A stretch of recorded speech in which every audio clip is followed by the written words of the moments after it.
Hello, this is Mr. Montgomery, and today we're talking about Chapter 11 on preparing and presenting your speeches. So I've had many, many years of public speaking experience, probably over close to 30 years. And so this one, certainly I'm not saying I'm the best, but at least I've done it a lot and learned some things. And this chapter is, in a sense, fairly easy to teach. So anyway, so let's talk about chapter 11. And I know, public speaking is one of the things that people hate the most and having to do it, but we'll give it a go here. So, and I apologize, the Screencastify program I'm using for recording doesn't want to cooperate today, but we'll do the best. So I think it'll work okay. Okay, so getting started. These are the things preliminary you want to think about when you're developing your speech, because you're going to be doing these two speeches. One is your uh, communications group project, which now in a sense becomes an individual project, as you won't be presenting with your group, but you are presenting the material that you would have been presenting with your group, but on an individual basis now. So everybody's going to be doing this project. So getting started, getting your mind straight, thinking about it ahead. The first items that you want to work on is, first of all, choosing a topic for your group project. You already have chosen that topic. It was kind of assigned to you for your informative speech coming up next. You're going to be choosing your own topic. Now, how do you choose a topic? Well, there's a couple of things to think about. First of all, sometimes it's been assigned, like it was with your communication project. You know that you're speaking about speech anxiety, or you're speaking about group presentations. So you already know it. When you're selecting your own, there's a couple of options. First of all, select something maybe that interests you, because that interest might give you that extra encouragement and motivation and strength to see it through when you are thinking about how much you don't want to do public speaking, but it gives you a little bit of something. Second option is to consider doing a speech on something that you've been intrigued in, you haven't looked into, you haven't read about, you haven't studied, but something that intrigues you. For example, for me, the idea of, it sounds so stupid, shipping containers really does intrigue me, just and how they have changed our world. And it seems to be an unknown, or, just haven't really thought about it. So I've got a couple of books on shipping containers here on my bookshelf. So that might be mine. But anyway, so you're going to select a topic, either usually something you know about, but don't let the knowing you have uh, allow you to sidestep the research you need to do, because you need to do research. You know that from your group project presentation, but also for this speech, you will need to do research. So don't fool yourself. Second issues are these two items, a purpose statement, and then also we're going to be talking about a related concept, a central idea. Now, the purpose statement seems unnecessary, and most people may not bother with it unless I require that they turn it in ahead of time. But the purpose statement is trying to answer the question, what am I trying to accomplish? What is my goal here? What am I aiming for? And when we talk about purpose statements, there are two kinds of purposes for speeches. And they're called the general purposes. They are to inform and to persuade. To inform is to give people information about a person, place, thing, event, concept. To persuade is to work to get people to think or act differently, or believe differently, or to see the world differently. So we're trying to change their perspective. Uh, so the general purposes are either to inform or to persuade. And for our speech in this class, we are going to do an informative speech. The textbook sometimes seems to imply, have your students do two speeches, one informative and one persuasive. In my public speaking courses, that is what we do. We do those two speeches, but we're only doing one in this course. And the way a specific purpose is stated is we say to inform my audience about, or to persuade my audience about, and we would finish off that statement, which would then create the specific statement. General statement, to inform or to persuade. Specific statement to inform my audience about or to persuade my audience about, and then whatever your topic might be. So specific purpose, just 4 questions to ask yourself. If I'm writing my specific purpose, and I do want you to write one, and when we're going to look at a speech outline later on, you will see where it fits. But just ask yourself these 4 things. Number 1, is my specific purpose results oriented? To inform my audience about the Statue of Liberty. Well, it's pretty clear I'm trying to inform them that about the Statue of Liberty. They know exactly what that speech is going to be about. Second, is it precise? Well, I'm not saying, it's not a vague thing to inform my audience about statues. I guess you could do a speech on that, but that certainly would be kind of vague in general. Number 3, is it attainable? Do I have enough time, and do I have the resources, and have I done sufficient research to be able to give a quality speech about the Statue of Liberty? Can I attain that goal? And through the research and put in the time, I could. And then, is it clear? Is there any question what I'm speaking about, or is it kind of vague? But no, that one is very, very clear. So that's our specific purpose: to inform my audience about the Statue of Liberty, to inform my audience about shipping containers, to inform my audience about capitalism or communism or socialism or Marxism, but it's about something. So, but then the next thing is a thesis statement, which is, I don't call it that. I call it a central idea, but it's the same idea. In writing, a thesis statement is a 1-sentence summary of what your paper is about. In speaking, we usually call it, this textbook still calls it a thesis, a central idea, but it's the same thing. It's a 1-sentence summary of my speech. How can I say my speech would be, the Statue of Liberty is unique because of its architect, the reason it is here, and the meaningfulness it provides to our country. So in that 1 sentence, it's what's called an indicative sentence, just a straightforward, typical, normal sentence that tells me 3 things of what my speech is going to be. It tells you the topic, it tells you what I'm not talking about, but then it also says, here are the 3 points, the 3 main points I've laid out in that sentence, and that's what a central idea should look like. Tell me all those items. Now, if you look and compare the two, specific purpose and central idea, they are not the same thing. A specific purpose tries to clarify, what am I trying to accomplish?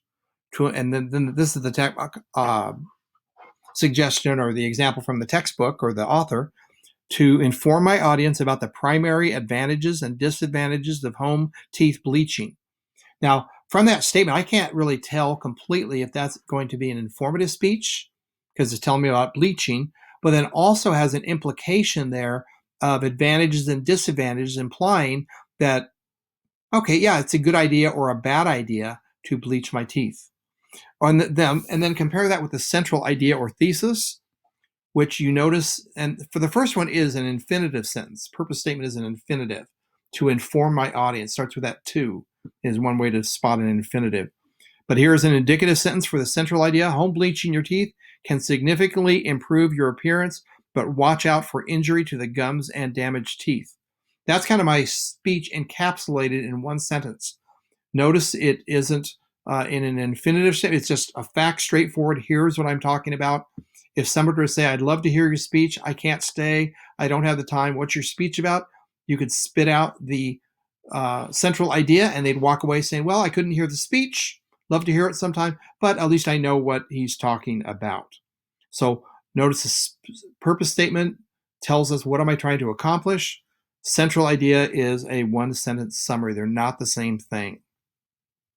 And the purpose of this job is to get your mind oriented in the correct direction for developing and presenting your speech. It keeps you from saying, I'm not talking about Mount Rushmore. I'm not talking about other statues. I'm not talking about structures in general, maybe like Big Ben or the pyramids. I'm talking specifically about the Statue of Liberty. So it helps me focus and not go on tangents and keeps me focused on my speech topic. So it is a benefit to get this clear from the front end so that you are heading in the right direction.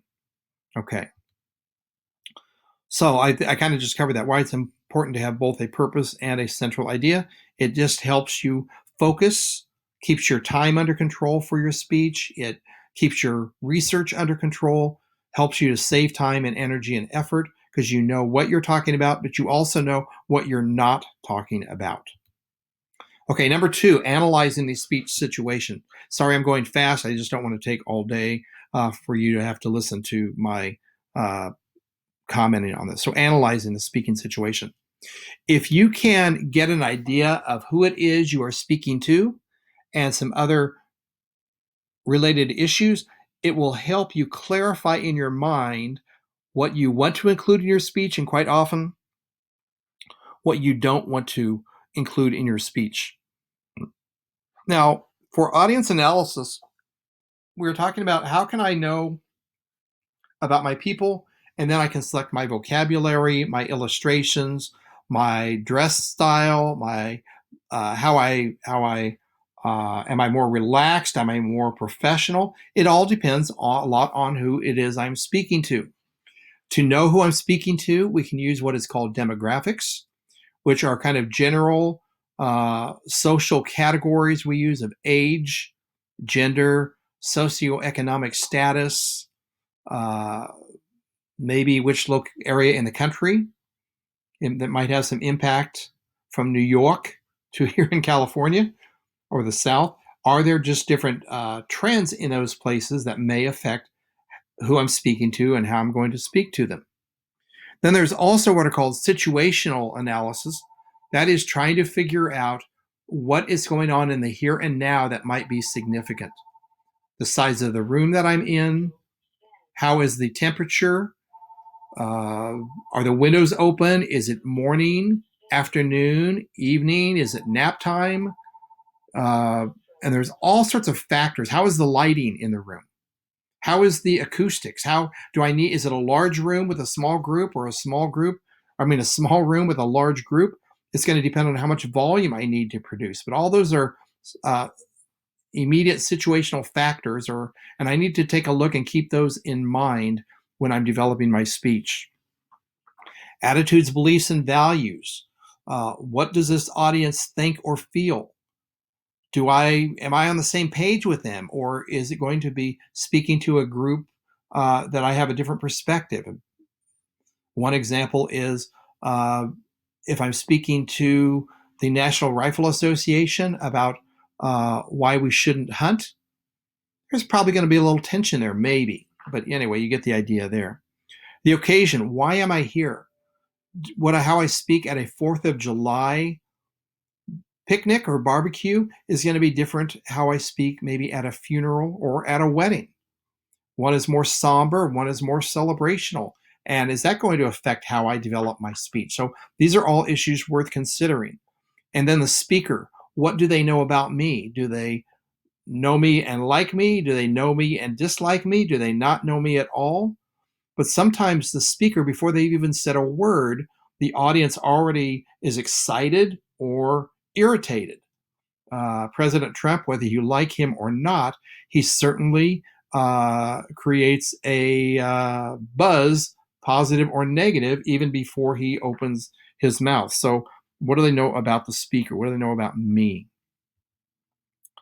And then adapting to the audience, realizing that when you know something about your audience, you're going to adapt to try to fit to get your message heard better by adapting what you can. I'm not saying change what your thoughts or beliefs are, but how you say it.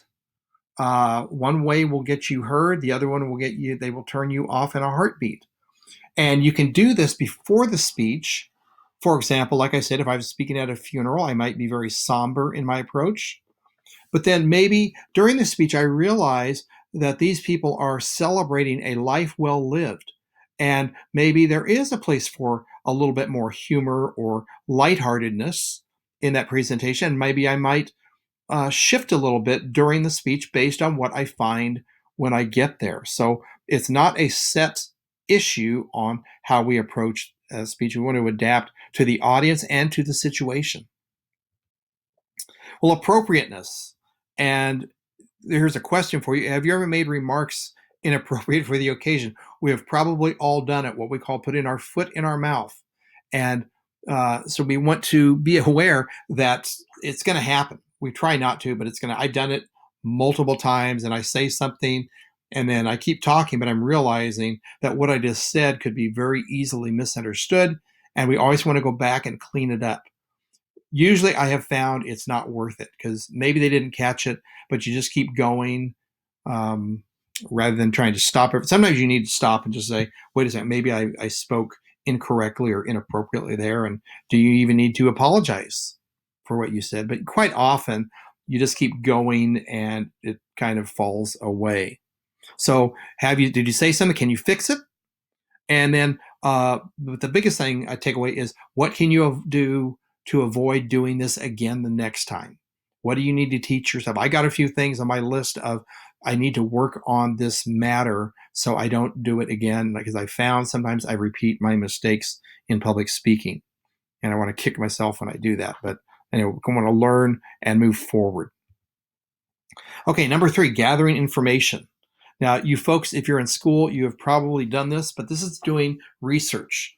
This is gathering information about your topic of what you're going to speak about. And there are several sources we can go to. The library, obviously, the physical library. I don't know if anybody even goes anymore. 15 years from now, I think libraries are going to be museums, and the books are going to be on display because we get everything from the internet and doing online research. And we all know that. And just a couple of comments here.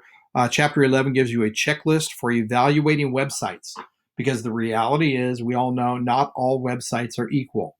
Some, like, hey, what's going on.com isn't really an academic source you want to turn to. Maybe it is. I don't know if that exists or not, but you get the idea. Some are academic and are reliable and have what we call credibility, and that's a big issue.